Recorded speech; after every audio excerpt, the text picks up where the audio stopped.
आपको ये बोली कि मैं आना चाहती हूँ हमारे माँ बाप बहन भाई के पास। अगर मिलना चाहती हूँ, अगर सरकार हमारे साथ कामन करे तो ভালো हो, अच्छा हो।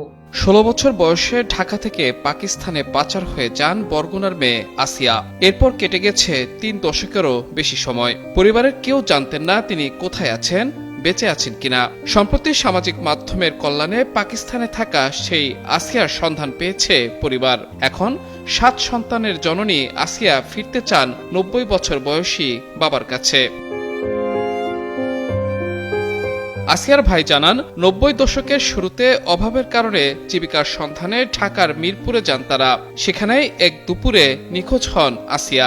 8টি প্রাকৃতিক তেল, ভিটামিন ই ও সি সিরাম সমৃদ্ধ লিলি সিরাম অয়েল চুল করে মজবুত, নিশ্চিত করে হেয়ার গ্রোথ। এরপর কেটে গেছে বছরের পর বছর। এর সাথে আমার খুব গুরুত্ব ছিল, ব্যবহার হয়েছে, খাইতে তো খুব অনেক কষ্ট ছিল। তা আমরা সবাই ঢাকা চলে গেছি। ঢাকা যে মিরপুর 2 নম্বর থানাটা আছে না, ওই পিছনে আবার লগে আবার গ্রাম ব্যাংক আছে না একটা, ওই গ্রাম ব্যাংকের পিছনে সরকার ওই বড় বক্করের জায়গার নাম আছে, ওই জায়গায় আমরা ভাড়া থাকতাম। ওই জায়গা থেকে থাকিয়া বাড়ির ব্যবহার হচ্ছে ওর, আমরা ওই জায়গায় রয়েছি। ও বিয়ালে দুহার কালে খাওয়া দাওয়া করিয়া মানে একটু বাইরে বাইরেছে, ওই যে বাইরে বাইরেছে ওই পর্যন্তই শেষ।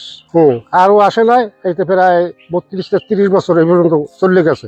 এখানে আর বয়স ছিল ধরেন 18 বছরের সময়ও গেছে, কিন্তু বিয়ের সময় হয়েছে, এই সময়ও চলে গেছে। সম্প্রতি নিজের পরিচয় ও বাংলাদেশে থাকা বাবার ঠিকানা জানিয়ে ফেসবুকে একটি পোস্ট দেন আসিয়ার মেয়ে। এরপরই সামাজিক মাধ্যমের কল্যাণে বাংলাদেশ থেকে তার এলাকার রিয়াজউদ্দিন নামে এক যুবক ঠিকানা যাচাই করে চিনতে পারেন তাকে। ফেসবুকে ঢোকার পর আমি একটা পেজে দেখতে পাই যে তার 32 বছর আগে পাকিস্তান থেকে হারিয়ে গেছে এরকমের একটা স্ট্যাটাস। পরে আমি ওটা পুরোটা পড়ার পর দেখি যে আমার গ্রামেরই, আমি তার আত্মীয় স্বজন সবাইকে চিনি।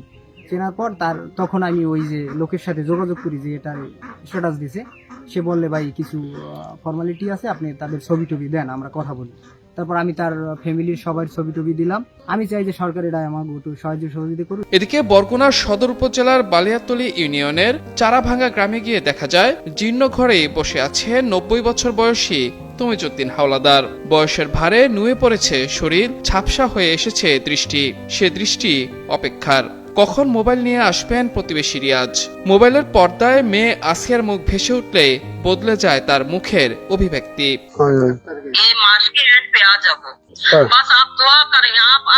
আমি দোয়া করি, আপনার কাছে। মৃত্যুর আগে নিজের মেয়েকে একবার ছুঁয়ে দেখতে চান 90 বছর বয়সী তমিজউদ্দিন হাওলাদার।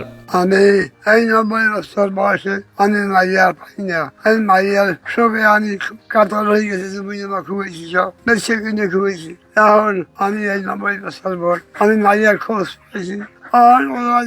আমার সরকারের যাতে সাহায্য করতে পাঠাই যায়, আমি চলাফেরি দেখতে পারি, এই সরকারের কাছে আমি আবেদন করেছি। এদিকে বিদ্যমান নীতিমালা অনুযায়ী আসিয়াকে দেশে ফিরিয়ে আনার বিষয়ে প্রয়োজনীয় ব্যবস্থা গ্রহণ করা হবে বলে জানিয়েছেন জেলা প্রশাসক তাসলিমা আক্তার। অত্যন্ত মানবিক একটি বিষয়। তার যদি নাগরিকত্ব সার্টিফিকেট, এনআইডি কার্ড অথবা জন্ম নিবন্ধন না থাকে, সেক্ষেত্রে তিনি যেহেতু পাকিস্তান রয়েছেন, তার পরিবারের সদস্যবর্গ জেলা প্রশাসকের মাধ্যম করে পররাষ্ট্র মন্ত্রণালয় সচিব স্যার বরাবর একটি আবেদন করতে পারেন। সেক্ষেত্রে পররাষ্ট্র মন্ত্রণালয় আমাদের যে বিদ্যমান নীতিমালা রয়েছে, নীতিমালা অনুযায়ী তাকে হয়তো বাংলাদেশে নিয়ে আসার যে প্রয়োজনীয় ব্যবস্থা সেটি গ্রহণ করবে। দীর্ঘ 32 বছর পর পরিবারের কাছে ফিরতে বাংলাদেশ ও পাকিস্তান সরকারের সহযোগিতা চেয়েছে আসিয়া ও তার পরিবার। মাহমুদুর রহমান, যুগান্তর নিউজ।